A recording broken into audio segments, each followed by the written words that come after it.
to the Nobel Peace Center and to the celebration of this year's Nobel Peace Prize.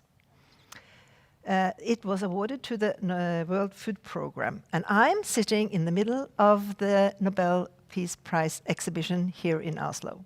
If this had been a normal year, it would have been bustling with people, and the laureate himself would have been coming here today to open the exhibition for us. But nothing is normal this year, and like everything else, the exhibition is also digital. But the good thing with that is that it's available for everyone to visit. You can look at it online from everywhere around the world. And still, we are happy and lucky enough to have with us the Executive Director of the World Food Programme, this year's Nobel Peace Prize laureate, from his office in Rome. Warmly welcome, David Beasley, and congratulations so much.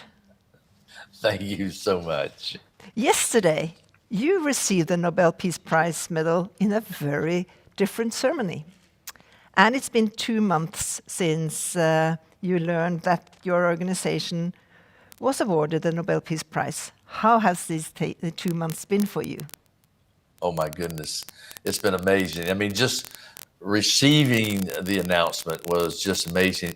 You know, I normally, if you hear about it, you might go get your suit on and go get in Rome and make sure you're in a formal setting to respond. But we were literally in the middle of Niger, negotiating access in the area where it had extremist groups so that we could get food in. So you're in a focused mindset. And then the next thing you know, someone's running in, Nobel Peace Prize, Nobel Peace Prize. And I'm like, well, yeah, who won it? You know, I said, well, we did. And it was just like, you've got to be kidding me. Wow, you know, and it was amazing. And I'm so glad I was where I was, because it really showcased why I think the Nobel Peace Prize Committee was granting this story to the World Food Program, because our women and men that put their lives on the line every single day. And here we were in a place of struggling because of climate extremes and conflict, fragile governance. And it's given us this extraordinary opportunity in these last 2 months to bring attention, awareness all over the world. Because when you turn on the TV in the last couple of years, it's either been Trump, or Brexit. And we've got people struggling and dying. And now COVID has just compounded the situation. So it really is elevating the voice of awareness so that we can do what's necessary to literally save millions of lives around the world. So thank you, Nobel Peace Prize Committee. We need to give the Nobel Peace Prize to the Nobel Peace Prize Committee. So actually you can echo what other Peace Prize laureates have said before you, that the prize puts a spotlight on the work and makes it more important and make people listen more closely to what you have to say. Yes, exactly. That's wonderful. No, really, you can't believe how many people are calling and want to do shows. And we're like, how do we take advantage of this, really, to save lives? It's not like we're talking about building a better home. We're talking about really saving the lives and the stability of nations and avoiding mass migration. There's so much at stake right now, and COVID has just compounded it. So it's just been an extraordinary moment, giving us the voice that we need at a time in world history that really is at a crossroads. And what about this issue, this connection between food and peace and war? How can you explain this connection and the importance of it? You know, Kjersti, I think the Nobel Peace Prize Committee was sending several messages. One, thank you for putting your lives at stake to bring peace and stability and save lives, but also recognizing the extraordinary work that the World Food Program does with the connection of peace, stability, starvation, hunger. And so they've seen the work that we've done out in the field in the most complex environments, whether it's Sudan or Yemen or Syria or the height of extremist groups, where we come in and use food as a weapon of peace, of creating stabilization. Because when we are not there, you have famine, you have destabilization, you have migration, and it's 1,000 times more expensive after the fact than if we come in with food and create a stable environment. And I don't mean just food in a calamity. It could be food for stability and sustainability as we rehabilitate landscapes so people can survive in the most hostile climate extreme environments, like in the Sahel, where you've got flash flood, you got droughts, and not just in conflict areas like a Sudan or South Sudan or Yemen or Syria. So it's a lot of things in a lot of places. And I think the Nobel Peace Prize Committee was saying, and I believe this is extremely important, was thank you, but your most difficult work is just around the corner ahead of you. And we want the world to wake up to what we are about to face. So thank you. Yeah, that's true.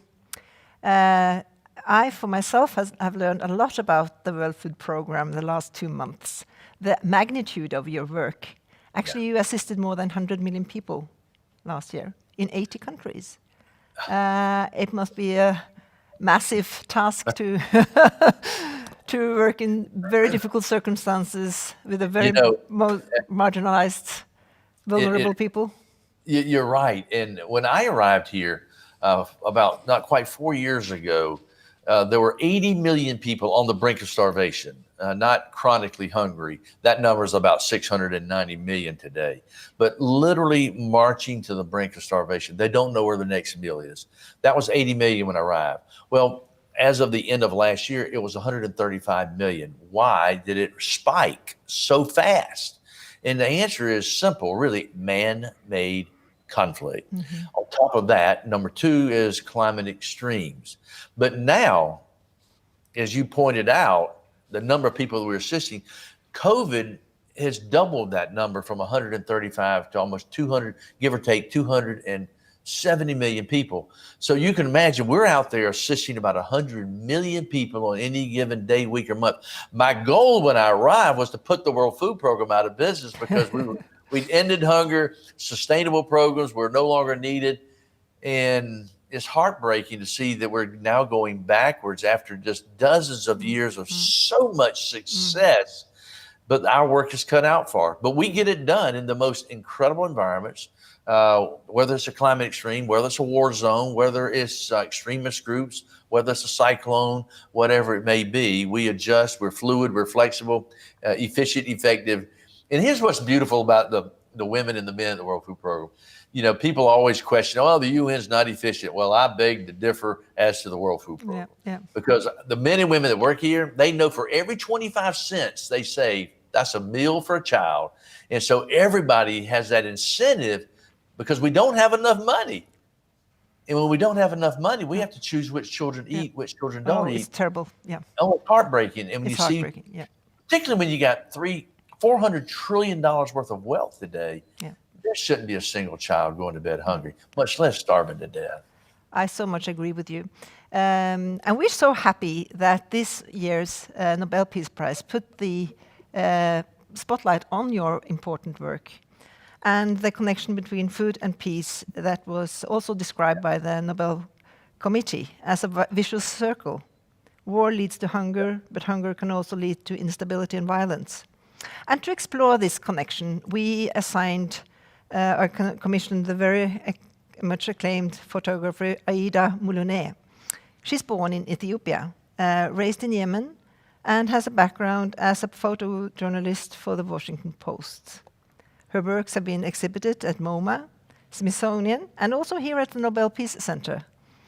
A warm welcome to you, Aïda Muluneh, joining us from Abidjan. Hi there. How are you today? Hi. Thank you for having me. Good morning. Good morning. Aïda, you have made a series of 10 photos illustrating 10 conflicts where food have been part of a war strategy. Can you please tell us a little bit about how you have worked with this series? Thank you. First of all, I would like to congratulate the World Food Program and also Mr. Beasley. I think it's well deserved in the current state of our world and our humanity.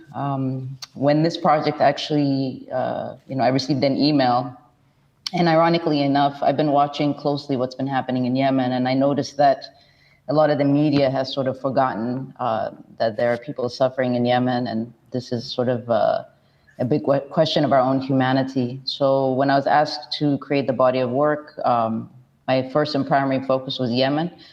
And I created 10 pieces looking at 10 different countries in different times of history and also the contemporary issues that we're currently struggling with. So I decided that what was important for me was really to give my own artistic interpretation. As we all know in the mass media, I think the general public has gotten numb to the images that we see of famine, starvation. There's all these images that people are bombarded with and kind of makes everyone numb. So my work has always been to try to shed a different perspective on suffering and also on different challenges within society. And through that, this is how I was able to produce these 10 images with not a whole lot of time, but I'm very happy with how it turned out. So are we. Let's have a little bit of a look at some of your photos. Aida, this piece is illustrating the Namibian desert. Can you tell us a little bit what happened here? I mean, it's every assignment that I do or projects that I do, I engage in them because they offer such an educational process for me as well. I don't claim to know everything, but I was quite surprised because I was really unaware about the situation in Namibia and the genocide that happened of the Herero people. And when anyone can search for it online, when you look at the desert, the Namibi desert, it's quite beautiful and serene.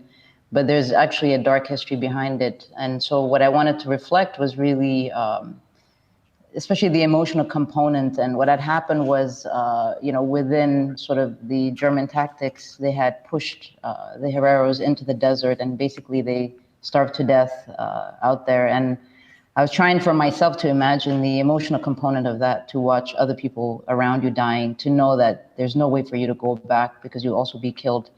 And most people, even myself, I was really unaware that this was really the first contemporary genocide that we've had. And also, starvation was really a tool that was used as a form of, war. So I wanted to express this. And even when you look at the clothing, it's sort of a reinterpretation of the Namibian traditional clothing. And most of my work focuses around women because I believe women and children are usually at the forefront of, suffering that happens. So it was really a solemn way for me to express it. And there are many layers in each image. I know people are attracted to the color, but that's my way of bringing you into the image. But my ultimate goal is really to provoke questions and to have the audience look into all these historical things that have happened within our own humanity. Thank you. Yes, this goes quite some time back. It was during the Germans' colony, wasn't it, in early... I mean, the ironic thing was that this was basically the precursor to the Holocaust. So in a very, it's a very sad situation, but basically, in Africa, we were the testing ground for what happened to the Jews in Germany. And if you really look at the historical content of it, some of the same officials that created this program of sort of trying to eradicate the Hereros were the same officials that, took part in setting up the concentration camps and what have you. So in a way, when we talk about war and hunger and so forth, this is something that's a global thing that connects us. But my main question is, we're in a contemporary world and we're still dealing with basic human rights such as food. Thank you so much. In the exhibition, you can delve more into the details of all of the photos. We have to run further. The next picture we want to look at is Syria. One of the conflicts where hunger and food are used as a mean of power today is the ongoing war in Syria. Aida, what are you illustrating in this piece? I mean, to me, I draw my inspiration from many different things. The first inspiration and something that I had seen actually in the media was a Syrian artist by the name of Tamam Azam, who drew on a large building that was bullet-ridden, Gustav Klemt's The Kiss. And I thought this was really fascinating of how artists in Syria were sort of, in a sense, tagging or doing these public art sort of to express their frustration. So the background, the yellow, is actually coming in inspiration from him. And there's one photo that I found quite fascinating, was a photo by Khalil Ashwai, who took a photo of a little girl selling bread on the streets, but all around her was like destruction and, basically chaos, fallen buildings and so forth. And what I try to imagine is really, this little girl who's really in this sort of surreal reality, having to sell bread to earn some kind of income for the home. And so to me, it was really, again, going back to the role of, the suffering of the mothers, the sisters, all the women's roles in all of this, and especially the new generation. So I wanted to create this piece sort of to make a representation of that. Even when you look at the bricks, it's just a representation of the sort of the collapse. And in a way, Syria being such a modern place, I always wanted to know just how people are living their day to day, to go from one reality completely into another, and also, something that started in a very specific way. Now it's become just completely chaotic. So yeah, this is what I was trying to express in this piece. Thank you. Beasley, World Food Programme is operating in Syria. How is it possible to do something in this country today?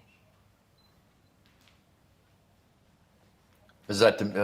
Oh, yeah. Yeah.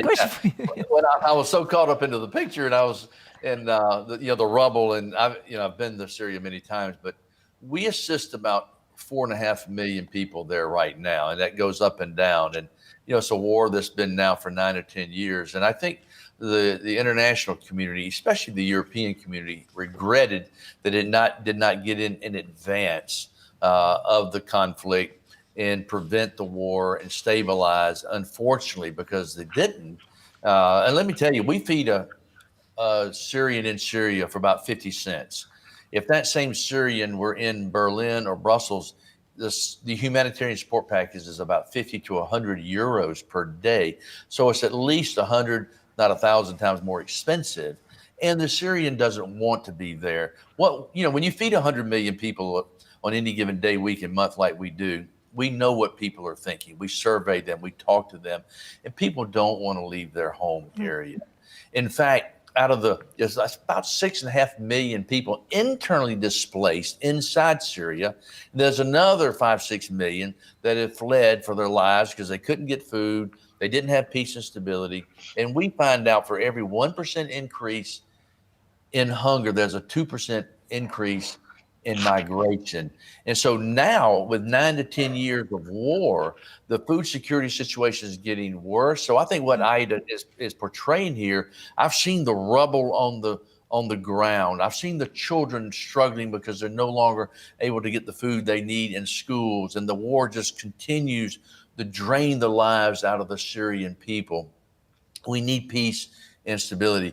If we get the money and the access, we can feed every single person in need there. But the war needs to come to an end. Yeah. And from the international perspective, number one, it's the right thing to do. And number two, you're going to pay for it 100-fold if we don't get in there early. And so as I hear people say, well, why should I help the people in Syria when I've got, needs in my schools in England or Germany? I'm like, well, number one, you should do it because it's right. And number two, it's in your national security interest. And if we can be there, we can avert famine, we can avert destabilization, and we can avert mass migration by necessity. And so this picture brings a life, really a reality that we see out there every single day. Another catastrophe in human suffering is Yemen. A piece I know is very personal to you, Aida, because you grew up there. What are you telling us with this picture? I mean, for me, my childhood memories of Yemen, what I remember of Sana'a, the buildings, the people, I have very specific memories of that time. And the one thing that I was trying to explore is really, in a sense, through this, catastrophe, what's happening is almost an eradication of traditions and cultures, structures. There's a lot of destruction that has happened. And even in my interview the other day, I was saying, I know my mother, her memory is far more mature than mine, but it's quite saddening to see the state of this country. And what I was really trying to express, and even the title of it saying, the road to glory, is I always find that, there's this African expression which I had written saying, this proverb that when two elephants fight, the grass suffers. So it's in a sense the suffering of the everyday person for decisions that have been made or political agendas that have been implemented that is not working out. So for me, it's I think Yemen needs to be back on the forefront because and I'm sure Mr. Beasley agrees on this, is that the situation is quite dire. And what I wanted to focus on was really the beauty of the culture that I remember, but also I think the great suffering that I imagine of, mothers having to, go hungry all day just to make sure that their children are able to eat. And I think often when we live in the comforts of the Western world, we cannot possibly relate to the suffering of, someone from across the planet. And this is the thing, is just imagine, when you have to make a decision, do you eat today? Or what you have do you give to your child? And then to watch your child also dying, or whomever, I find this to be quite, I don't know, it provokes something very specific to me. And also knowing the culture, knowing the people, I mean, I can't imagine the level of suffering, and I can't even imagine what the staff of World Food Program must see on a daily basis and what they have to endure, because you almost have to shut down your emotions.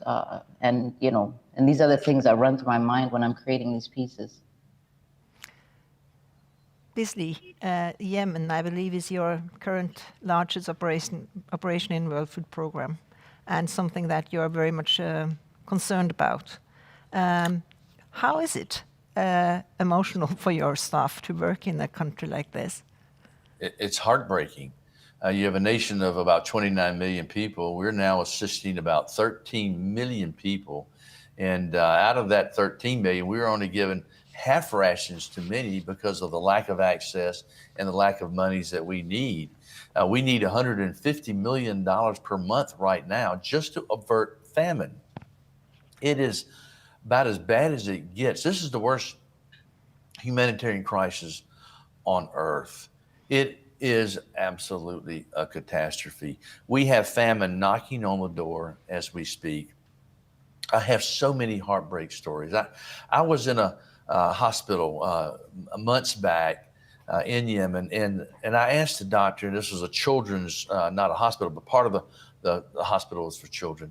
And I said, how many children do you have per day? And he said, about 50 come in per day. And I said, well, how many can you take? He said, well, we can only take about 20, 25. And I said, well, what do you do with the other 20, 25 you can't take? He said, we send them home to die. Mm-hmm. And as he was telling me this story, walking down the hall, and most children's hospitals are full of life. It might be crying, it might be screaming, it might be laughter, but here it was like a morgue. And I walked in this one room, and this little girl wrapped up in a blanket, and her little feet were sticking out. I'm a dad of 4 children. I thought, well, I go tickle the feet of the little girl and get a little smile on her face. And it was like tickling a ghost. It was just heartbreaking. Yeah. That's Yemen today. Thank you so much. I'm afraid we have to come to a close of this session. I could have sit here for hours talking with the two of you around the images, and I hope that we will be able to meet in June, or when hopefully the things have changed and you can come to Oslo to give your lecture. And then perhaps also I hope, Aida, that you will be able to be here for the exhibition, so that we can explore more. This has been very, very interesting, and thank you so much for giving your thoughts and reflections around the situations and around the pieces.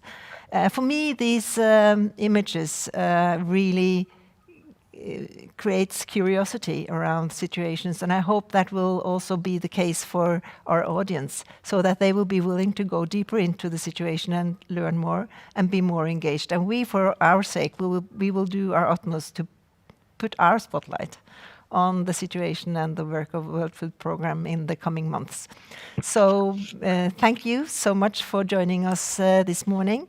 And in a little while, we will have a new panel to discuss further around the governments and the civil society and the public sector, the private sector's role in SDG number 2, combating hunger.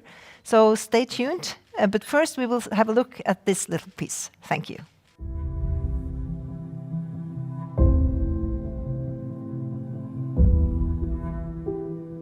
8 out of 10 of the world's main food crises are partly driven by conflict and violence.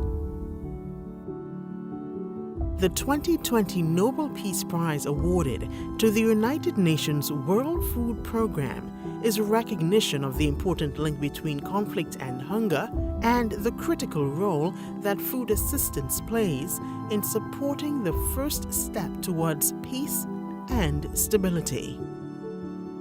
By improving food security, we can prevent hunger and help build more stable communities.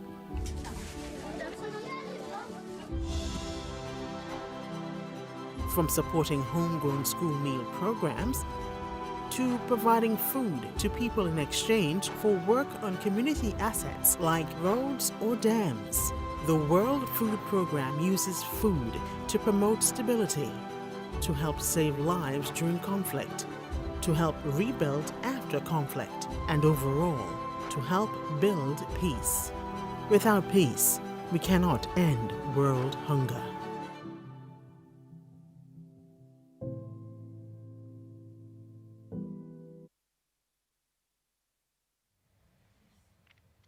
Welcome back to this second segment of our celebration of this year's Nobel Peace Prize to the World Food Programme. And with me now I have Inger Sethov, Executive Vice President in Hydro. Welcome. And from his office, Bård Vegar Solhjell, the Executive Director of Norad, Norwegian Development Aid Agency, and also Svein Holsether, the CEO of Yara.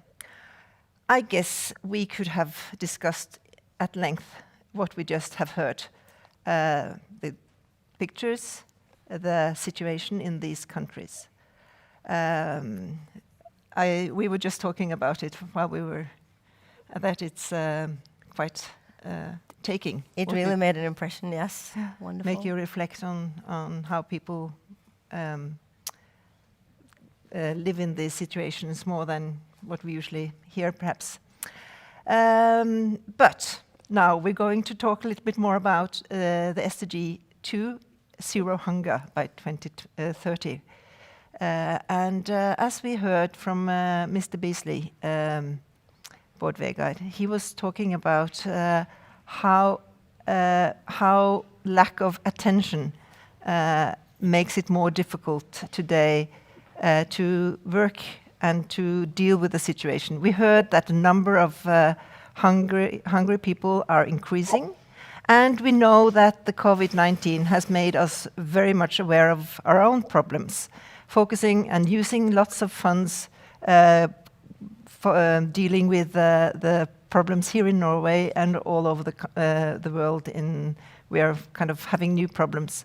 So what is the situation as you see it? Will this also affect our willingness and ability to fund World Food Programme and other important issues like this? Well, I'm an optimist by nature in many ways, but right now, facts on the ground are that the picture is quite bleak. You know, we've seen a doubling of acute hunger, like Mr. Beasley and the World Food Programme has documented. That comes on top, of course, the malnutrition and the issues of food security we already had.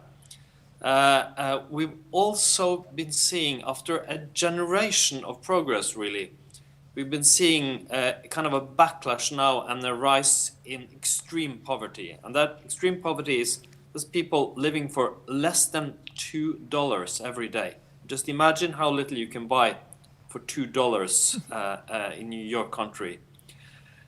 So we are seeing sort of a backlash And that leaves us, unfortunately, a bit off track to reaching the Sustainable Development Goals, and more specifically, goal number 2. So I find it quite importantly these days to appeal to the public sector, of course, but also to the private sector, that we have to remember that we're part of the same global health crisis now. We're also part of the same global economy and the same global goals. We're seeing a downward tendency both in private sector investments, quite a steep downward tendency in poor countries. Aid could go down because many countries have pegged their aid to the national economy. But I think that we have to, especially maybe when we start getting a vaccine in countries like Norway, when the economy starts recovering, we have to remember that for many poor countries, they have no oil fund, no social safety nets, and we have to remember not to leave them behind and step up the game for the Sustainable Development Goals and for development cooperation with them. Thank you. It's a fact, isn't it, that we've been very self-aware we've been focusing on the election in the US, like he said, and the Brexit, and then also, I mean, media in Norway and all over the world are full of the COVID. So, of course, broadening the picture and broadening our awareness is quite important for the whole society, the whole world in the months to come. Svein Tore Holsether, you are the CEO of Yara, and you are into food and agriculture products. And Yara, you have established a close collaboration with the World Food Programme and Norad. Can you tell us a little bit why you see that you have a responsibility to step up, and how you take on this responsibility? What do you actually do with it? Well, first of all, congratulations to David Beasley and the World Food Programme. They are out there on the front lines every day battling hunger. So it's a very deserved prize and something that is very close to heart for us in Yara. In fact, our very existence as a company is to increase food security. 115 years ago, when Europe was at the brink of famine, and our founders came up with a solution to that through fertilizer. We worked together with the World Food Programme for a number of years, and in fact, I've known David Beasley for quite some time as well. And when I saw him back in April addressing the UN Security Council, you know how intense he was and the urgency that he conveyed. So I picked up the phone and I called David and asked him, what can we do?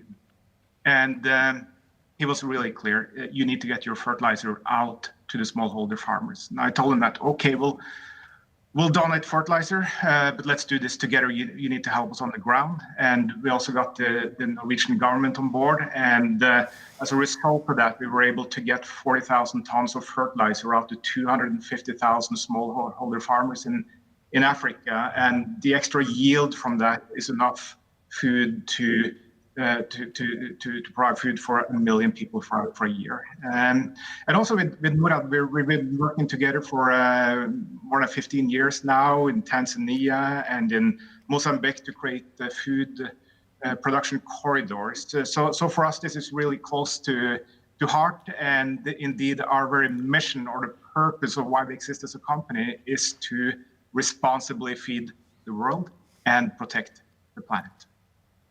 Thank you. Inger,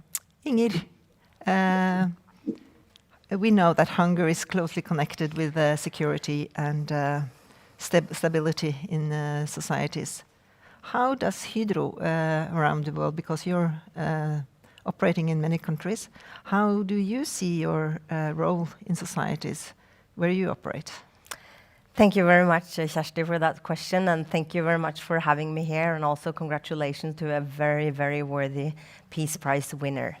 And to answer that question, Kjersti, I also need to go back in history a little bit, and really the root of our companies, both the Svein Tore's company and my own company, is really the same, and it started back in 1905.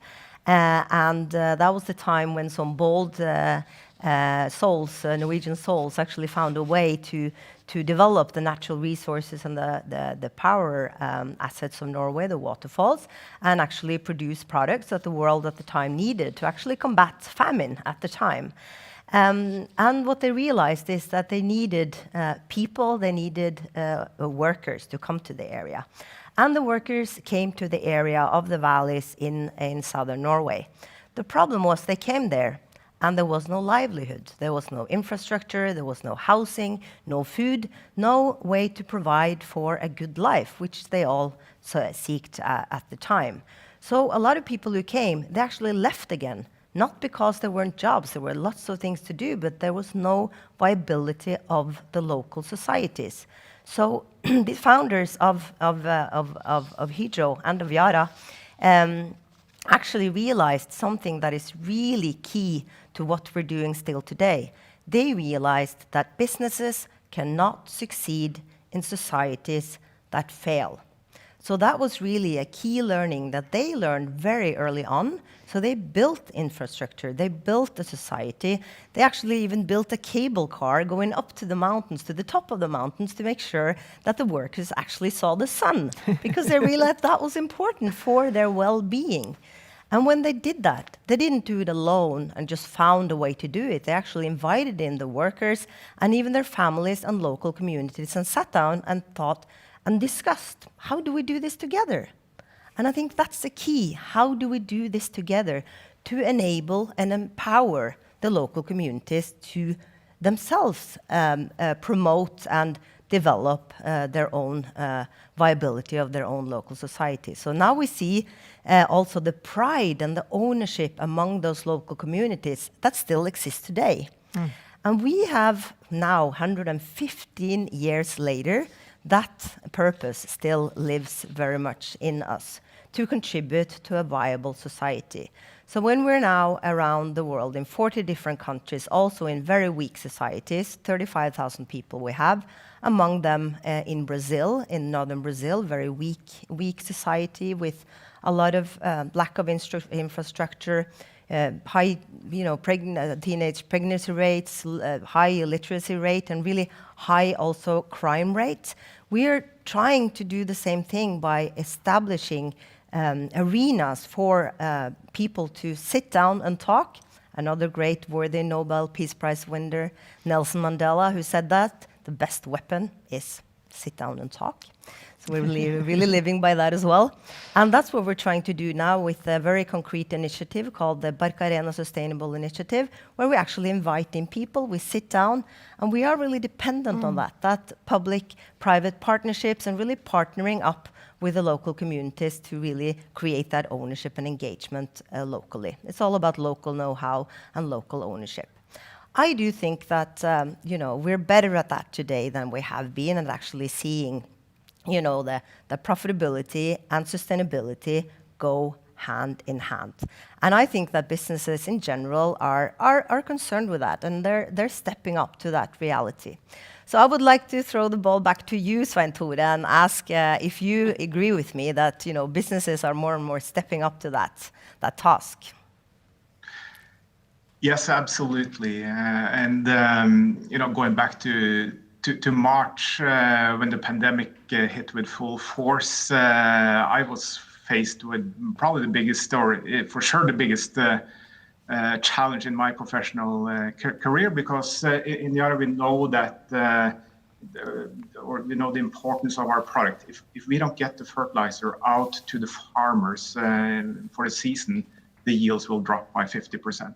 So then a health pandemic very quickly can turn into a hunger pandemic. And how do we deal with that? And for sure, you can't centrally control something like that when it hits as massive as this, with all the constraints that we're introduced. So what we did was that we said, okay, we have 3 priorities now. Number 1, health and safety of our employees and contractors. 2, local governments the spread of this virus. And number 3, make sure we get the product out to the farmers and do what you need to do in order to get that done. And it's a pretty scary situation to be in because of the impact it could potentially have if we didn't get our product out there. So there was some uncomfortable days, and then the numbers started to come in, and we had production record in our plants in north of Italy. I don't think we ever moved as much product in Spain, Italy, and France in the month of April than what we did this year. And that's not because it was easy, but because the organization stepped up. And I think this is very much related to being a purpose-driven companies, that our employees know the importance, and it's something really meaningful to work with in a very challenging situation. So to get that momentum was really heartwarming to see, and it confirms how important it is to link what you do as a company to the needs of society, and we will not be successful unless society is successful as well, and then profits will be a result of that. Thank you. It sounds like our friends from the business community are stepping up, Bård Vegar. When the UN adopted the sustainability goals in 2015, I think that was the first time really that business was seen as a important sector to help achieve the goals. It was a big rally around it, and it has been a lot of businesses kind of talking a lot about the sustainability goals. Still, we have quite some way to go. What is your assessment around this situation? Does it help? Do they really step up, or is it more lip service in your perspective? No, I couldn't agree more. Many are doing a lot, but we have a way to go.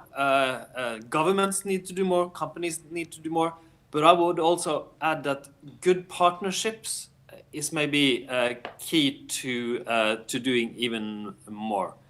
And one example, that this morning the Norwegian Minister of International Development, Dag Inge Ulstein, announced that Norway will grant 150 million Norwegian kroner to something called Farm to Market Alliance.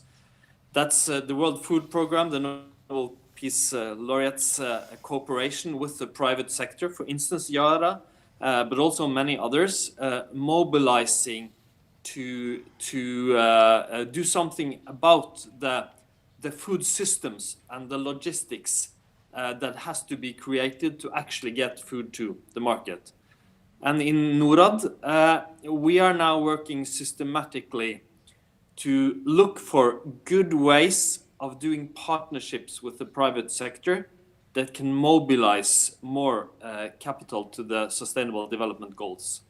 And that in 2 ways, really. The first way is looking for ways in how quite small grants from the public sector can help make really or much bigger private sector investments. That could be through guarantees or to look for risk covering, things that can actually get the private sector to invest a lot more in key solutions. The other way is more indirect. But remember that for the private sector to invest, especially in low-income countries, they need to see that there's an educated workforce, good institutions, and so on. So when Norway is investing a lot in education, and especially in girls' education, that's also an investment in a future workforce. And we in Norad, we are working through the Knowledge Bank to strengthen institution in low-income countries. We're also working to strengthen the climate for investments. And then, of course, I think also this has to do with the way we think, because I know the history and the background of Yara and Hydro quite well actually, because I grew up close to an area where Hydro was a dominating company, and I know the role they played, the social responsibility they had locally. But I think modern day companies have to think in the same way as Hydro and Yara does, but also globally, because we are so interconnected. And taking that social responsibility, environmental responsibility, and taking it out of the concrete area where you work in, actually thinking about it in a global way, is also key to even more private sector engagement. Interesting. So what would you say are the obstacles to kind of really get even more effect out of public-private partnerships and achieving the SDGs in terms of this collaboration? Well, I think that we in the public sector have a way to go, to be honest about that. We have to look for instruments and tools in our toolbox that can work with the thinking of the private sector and the needs of the private sector. And of course, I don't mean subsidies, but I mean ways that we can spend quite small sums of money in ways that can promote or help the private sector investments actually being fulfilled. In the renewable energy field, we've had some success with that. In quite small grants, make it possible for a huge investment in a poor country to actually come through. But I think also we have to talk more to pick up on Inger's point. The private sector and the public sector from time to time, we come from different spheres. We have to be better at finding ways of working together, understanding each other better, and building partnerships based on that. May I pick up on that, Kjersti? Yes. That's a great challenge, and I would like to thank you for that, Bård Vegar. And as you know, we are very much taking this purpose with us when we go out in the world. But I have to say that we do that also with humbleness and with respect for the fact that we need to localize the way we work. And I've gone to Brazil a lot for the past 10 years, and I've fallen in love with Brazilians. You know, they're the warmest, kindest, most wonderful people. I think that we here in the north, guys, we have a lot to learn in the cold north of the warm Brazilian culture. But what is also very different is that we are a society very much built on trust. We're built on trust, and we are used to a society where people trust each other, and it's based on dialogue and trust. So when coming to Brazil, when you know that there is a lack of trust, you know, you don't have that kind of trust to authorities, to the infrastructure, to the system, to your neighbors, to your politicians, to corporations, you have to adapt to that. And some might call it arrogance sometimes when we come in and do things our way. You might say we're naive. I think that sometimes it's a sort of a lack of respect for the local context, you know, and we should, as corporation, be really good at listening and really adapt to that local context. And I have to say that in Hydro, we've learned the hard way, because we had a very difficult situation a couple of years ago in Brazil, where we had faced a lot of criticism, and we had very few allies in local communities and very few friends, because we had done too little, too late, and we had failed to really adapt to that local context. And I think that we've learned from that, and now, and that was what we based this new initiative on, called the Sustainable Barcariana initiatives, where we're now seeing a lot more. We're seeing that by inviting people in, by inviting partners, by sitting down and talking together and creating that common ground and that trust. we can do a lot together. So we have managed now, we think, to really lower the degree of violence, or at least contribute the way we can to lower the degree of the crime rate and the violence and really the conflict level, so that we can actually create that local ownership, help local farmers, create the know-how, transfer the know-how locally, and enable them to create their own businesses, and also to help out to create marketplaces so that the local farmers actually can contribute to the local competence and companies, so that they take ownership to their own viability of their own communities. Interesting. Yeah. Svein, I guess you also can echo the importance of working with societies where you operate. COVID came at a very difficult point of time in terms of hunger in the world. But it has, for many of us, spearheaded innovation and creativity and doing things in different ways. Can you tell us a little bit how the COVID situation has been important for you, and how you have been able to also find something positive in this situation and drive your innovation? Sure, reflecting on what it looked like at the beginning of the year with the pandemic, I first thought that everything long-term and issues related to sustainability would be put on hold to fight the pandemic. But now we're in December. What I've seen is that it's been the opposite, really accelerating the sustainable development goals and cooperation. I think what we really realize now is how weak the global supply chains really are. Well, it's been pretty much solved in many parts of the Western world, but as we heard from David, there are many people that are still struggling, and it's getting worse for many. And in that regard, what Bård Vegar said on the announcement from the Norwegian government to supply or to support the farm-to-market alliance with 150 million Norwegian kroner, that's fantastic news, because it's about building business models. It, of course, doing foreign aid and support those in desperate need, but it's also about creating lasting business models. And that's where the Farm-to-Market Alliance comes in to create full value chains, linking smallholder farmers to a market. And I think it's a great example of public-private collaboration. And also reflecting within our own company, I mentioned getting products out to 250,000 smallholder farmers in order to make sure that we would be able to track all the way from factory here in Norway to a bag getting to a smallholder farmer in Africa. We developed a digital platform to communicate with the farmers, and it was so great to see our digital team. They worked day and night to build this almost from scratch, and we hope to get the 250,000 farmers on board. Well, we have 2 million now, so it's really exponential growth, and through that channel we're able to convey agronomic advice, weather, and so on to help the farmers to become more sustainable and to have a stronger business model. So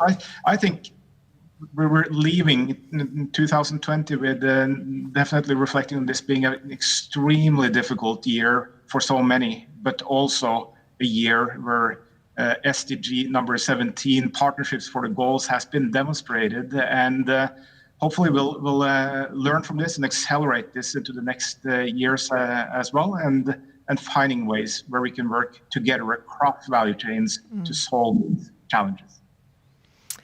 As we have to wrap up this session as well, I'm left with a mixed feeling of kind of the magnitude of the problem that we heard from David Beasley, and that we know about the situation for so many people in this world. 690 million people are hungry every day, which is quite a task for the global community to tackle. And also listening to you this morning, talking about what you actually are doing and stepping up in order to help solve these issues and driving the world in a better way and a better path. Bård Vegar, what would you like to see next year happening that really would drive things forward and get the figures going down in terms of how many people that are starving in the world? What would you be dreaming about for us to see when we meet in October or September, October, and see, well, this has been a year where we have been focusing on the World Food Programme, and here we are now. Well, let me first echo Inger and Svein on welcoming more partnerships. I think that's key. Right now in Norad, we are working with developing strategic partnerships. We've had some. There's a new round now. We will go into strategic partnerships with several Norwegian companies and NGOs, possibly international, to work alongside each other. But maybe you asked about dreaming. Maybe I'll leave one challenge to us, because you said, Kjersti, earlier that we are maybe thinking a bit more about ourselves for a period now, and that could be true. But at the same time, what we have been through the last year, maybe have we never seen a better example in the history of mankind of how interconnected we are. Imagine something that probably started on a so-called wet market in Wuhan, a city in China that very few people have heard about. 3 months later, it was the event that affected people the most everywhere in the world. And we know also that the solution, on finding a solution, we are totally interconnected. We have put the research facilities and started research around the world. We will need to vaccinate people in most of the world to get the immunity that's needed.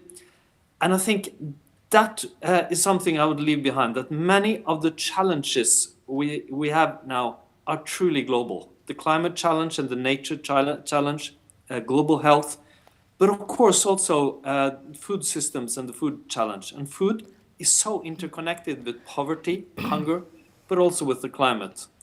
So it's time now, I think, for many of us to think more globally and to actually understand that to invest in ourselves, we have to invest in the societies, not only around us, but also the societies that are quite far away from us.